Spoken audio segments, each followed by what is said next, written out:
Huminga, sumaya. Hey! Hey!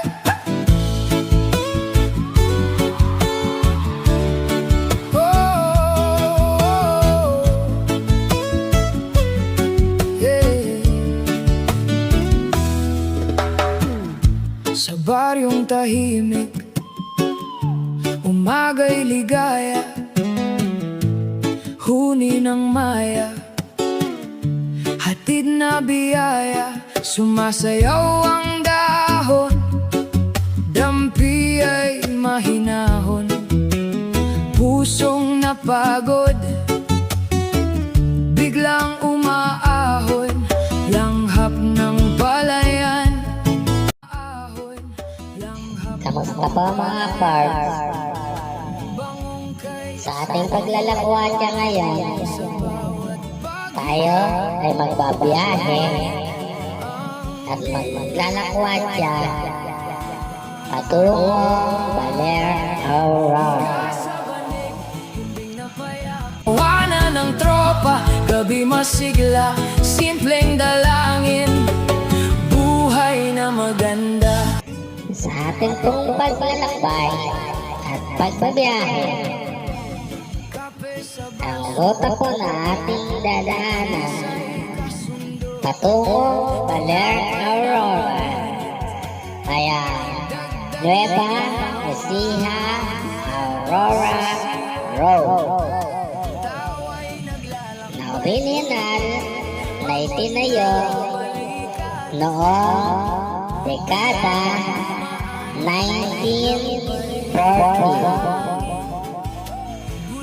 Ito ay bumabagtas sa matatarik at bakubakong kabundukan ng Sierra Madre na nag-uugnay sa Cabanatuan City at Bongabon patungo sa baybayin ng Baler,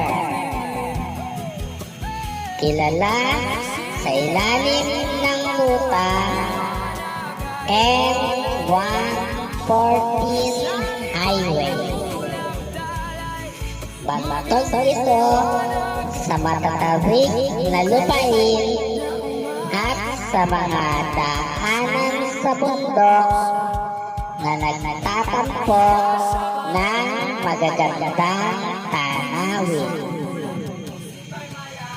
Bagaman mapanghapon ang pagdaan sa mga ito, dahil sa matatalim na kurba nito, maaaring maging mapamalim ang rutang ito para sa mga mabibigat na sasakyan. Kaya naman, mas pinipili ng maraming motorista na tahakin ang mas ligtas na Maria Aurora Road. Kamusta mga ka-republika?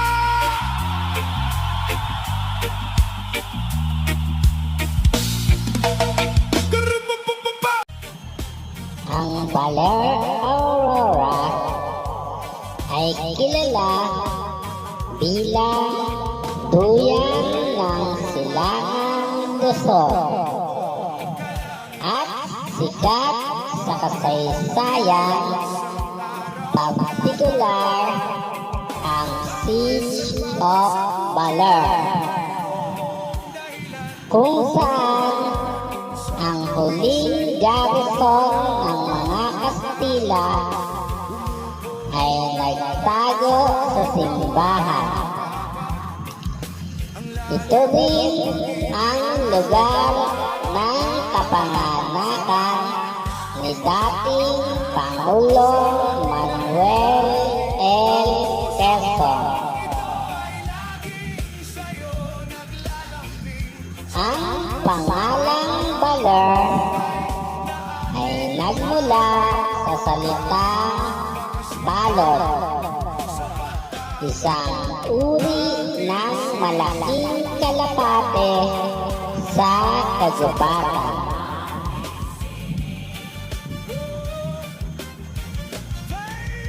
Natuklasan ang lugar na ito noong 1572 ng Kastilang si Juan de Salcedo noong 1898. Naganap ang tanyag na Siege of Baler, kung saan ang mga sundalong Espanyol ay nakulong sa loob ng simbahan at nakipaglaban ng halos isang taon. Hindi alam na tapos na ang Rebolusyong Pilipino.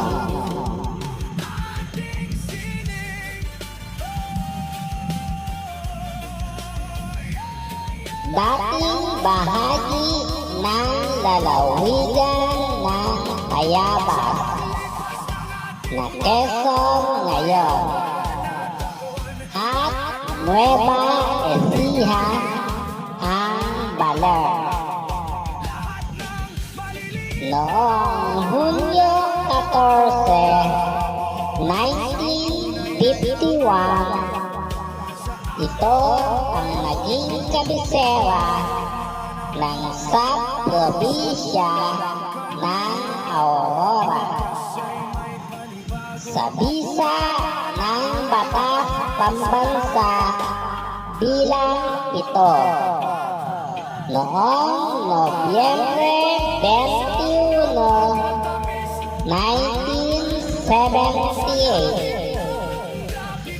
Ganap itong naging hiwalay na lalawigan at pinangalanang Aurora bilang parangal kay Doña Aurora Aragon Quezon, ang asawa ng unang Pangulo ng Commonwealth. Ay sumasayaw sa tugtog ng kalikasan na umaapaw,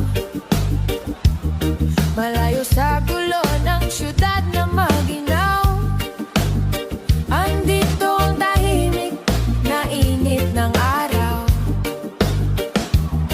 pakinggan ang bulong ng kalikasan. Dito mo makikita ang katotohanan. Hoy!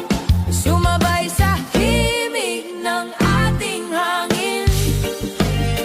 Mga problema ay wag nang isipin. Buhay probinsya ay ating lasapin. Kapayapaan ay madaling abutin. Oy, oy, oy, oy. Agos ng sapa ay parang kanta, nakakabura ng mga luhat dusa. Tingnan mo ang ganda, madaling abutin. Ang Millennium Tree ay isang dambuhalan at 600 taong gulang na punong balete na matatagpuan sa Barangay Quirino, Maria Aurora, Aurora. Tinatayang higit sa 20 talampakan ang taas nito. At malawakan itong kinikilala bilang pinakamalaki sa uri nito sa Asia na nangangailangan ng humigit kumulang 60 nasa hustong gulang upang ganap na mapalibutan ang panan nito. Ang Millennium Tree, kilala bilang Balete Tree, sa Barangay Quirino, Maria Aurora, ay may taas na 60 metro at tinatayang 600 taong gulang na ang mga pangunahing atraksyon dito ay ang paglibot sa napakalaking puno, pagpasok sa guwang sa loob ng mga ugat nito at pagtitim ng mga lokal na kakanin sa parke. Wala nang hahanapin pa sa buhay na napakasimple na.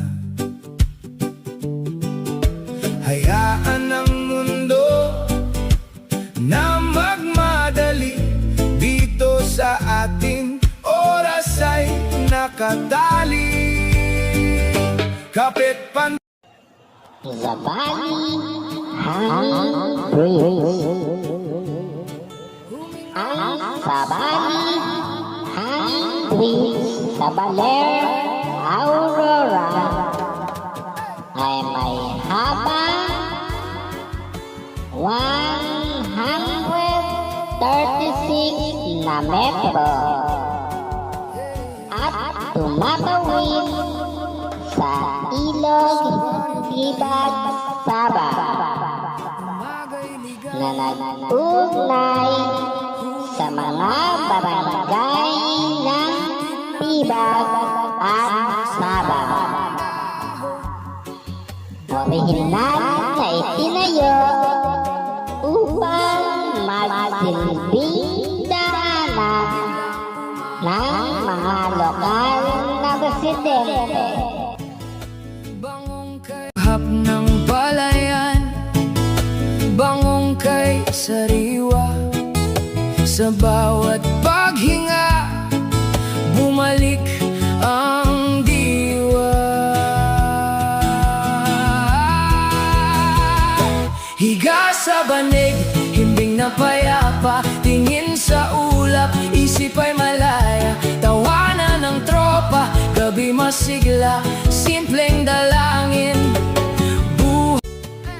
Ang Ermita Hill ay isang makasaysayan at relihiyosong pook sa Baler, Aurora na matatagpuan sa mga dalisdis ng bundok di Budalan.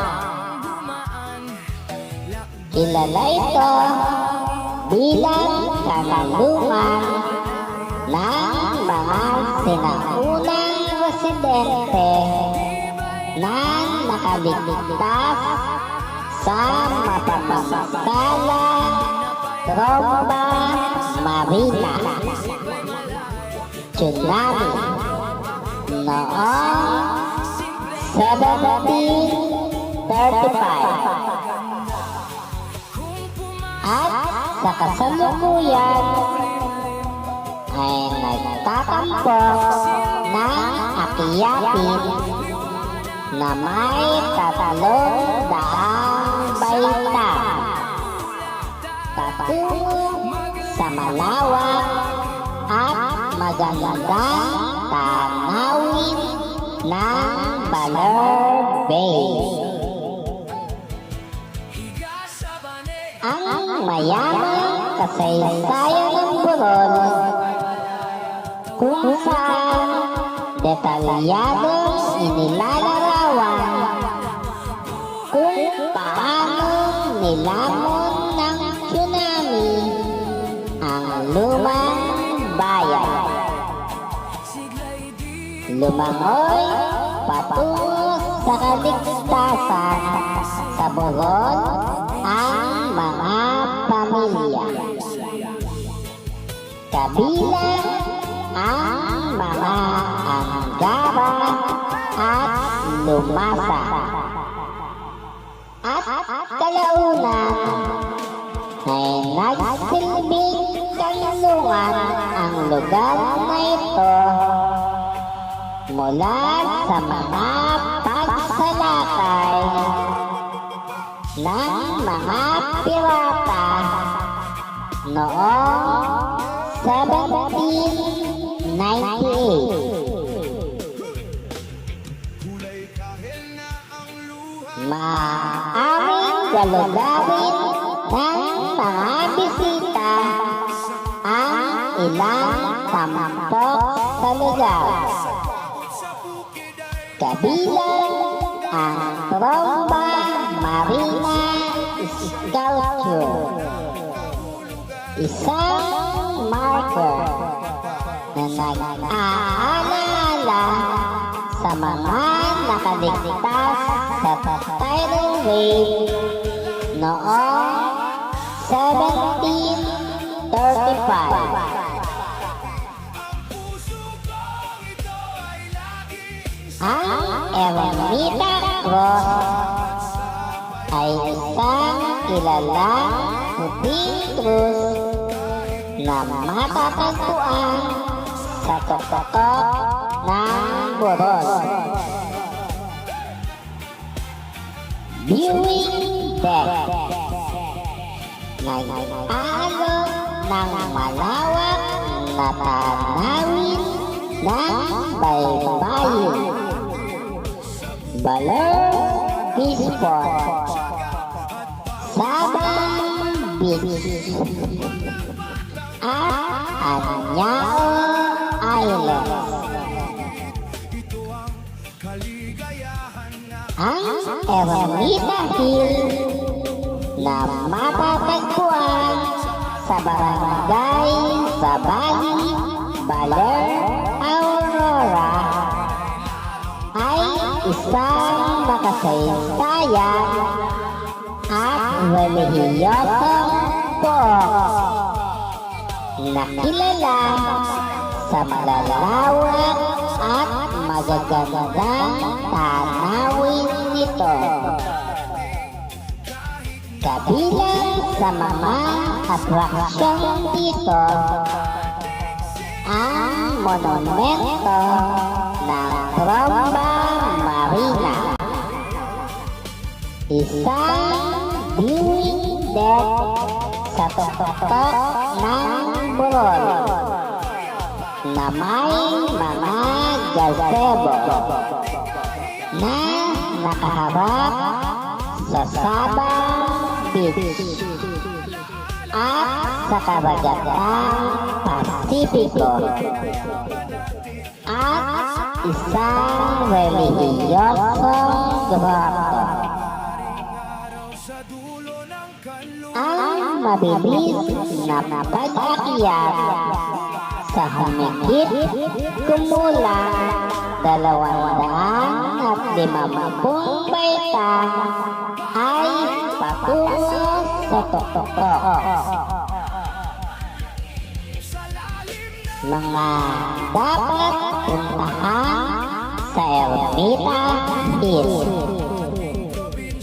Tromba Marina Sculpture, matatagpuan sa paanan ng Boron.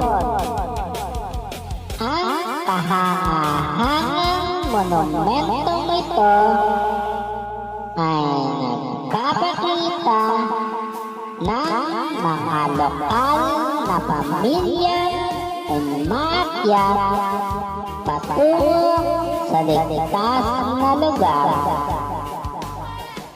Ito ay bilang paggunita sa tsunami noong 1735 na halos tumapos sa bayan ng Baler. Panoramik viewing deck mapupuntahan sa pamamagitan ng palikulikong daan o ng mga hagdanang semento. Ang lugar na ito ay may mga gazebo at nag-alok ng malinaw at walang sagabal na tanawin ng Sabang Beach, Baler, Piscos at Kasiguran Bay. Ang Ermita Hill sa Baler, Aurora ay kilala bilang kanlungan ng mga residente noong panahon ng mapamisalang tsunami na Tromba Marina noong Disyembre 27, 1735 nang lamunin ng isang dambuhalang alon ang orihinal na pamayanan nasa baybayin.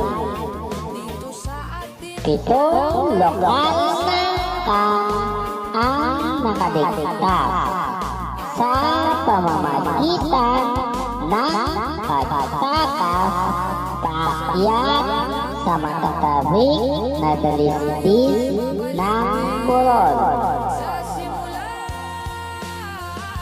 Bago ang trahedya noong 1735, ang Coron ay nagsilbing sinaunang bantayan at kanlungan laban sa mga pagsalakay ng mga piratang Moro. Gumamit ang mga residente ng mga nakakatagong lagusan na ang mga labi ay makapagpuan simula sa barangay Santa Elena upang makatakas sa mga mananalakay at ligtas na makapagpatago sa Bohol. Ayon sa lokal na laman, isang makinang naliwanag na iniugnay kay Santa Isabel ng Portugal ang himalang gumabay at nagligtas sa mga residente mula sa mga pirata at sa tsunami.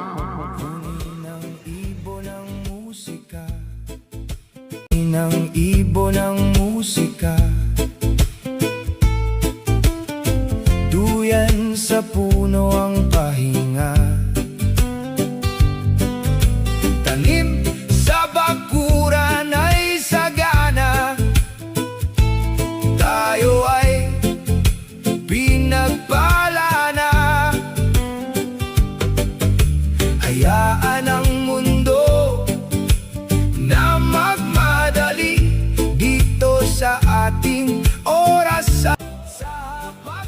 Anyao Island.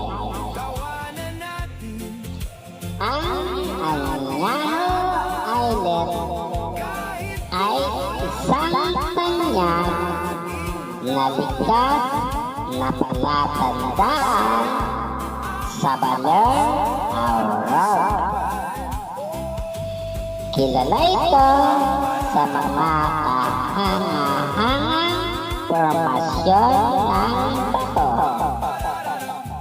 na kapansin-pansin na kausli mula sa malalim at asul na tubig ng Digisit Bay. Isa itong paboritong kuhanan ng litrato ng mga turista at madalas na itinatampok sa TripAdvisor at Wonderland.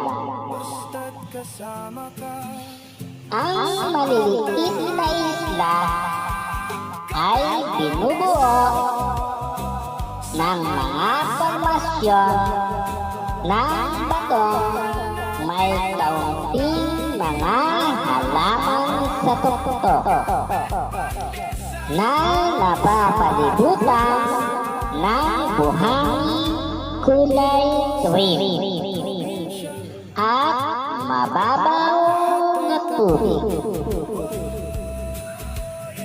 Karaniwan itong bahagi ng mga lokal na tour gamit ang tricycle at motorsiklo sa kahabaan ng baybayin ng Digisit na matatagpuan ilang kilometro lamang ang layo mula sa tanyag na surfing spot na Sabang Beach. Gising sa umaga, may ibon sa bubong, kape sa terasa, init ay lumalambong. Walang alarm clock, araw na ang bantay, hangin lang at ulap ang kasama sa bahay. Sawa na sa ingay ng lumang syudad, dito sa gilid ng mundo, mas malaya ang dibdib sa tahimik na buhay. Doon ako buo, gitara at hangin, sapat na sa puso. Ang Ditumabo Mother Falls. Ang Ditumabo Falls na kilala bilang Mother Falls ay isang maringan na talon na may taas na 140 talampakan at matatagpuan sa barangay Ditumabo, San Luis, Aurora.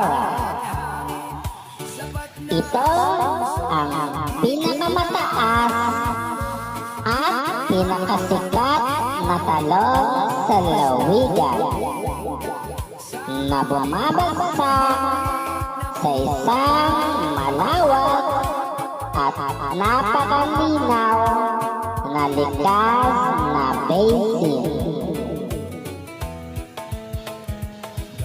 Ang nagtataasang likas na kababalaghan ito ay isang pangunahing atraksyon pang-turista na madalas puntahan bilang karagdagang aktibidad sa labas kapag nasa kalapit na bayan ng Baler.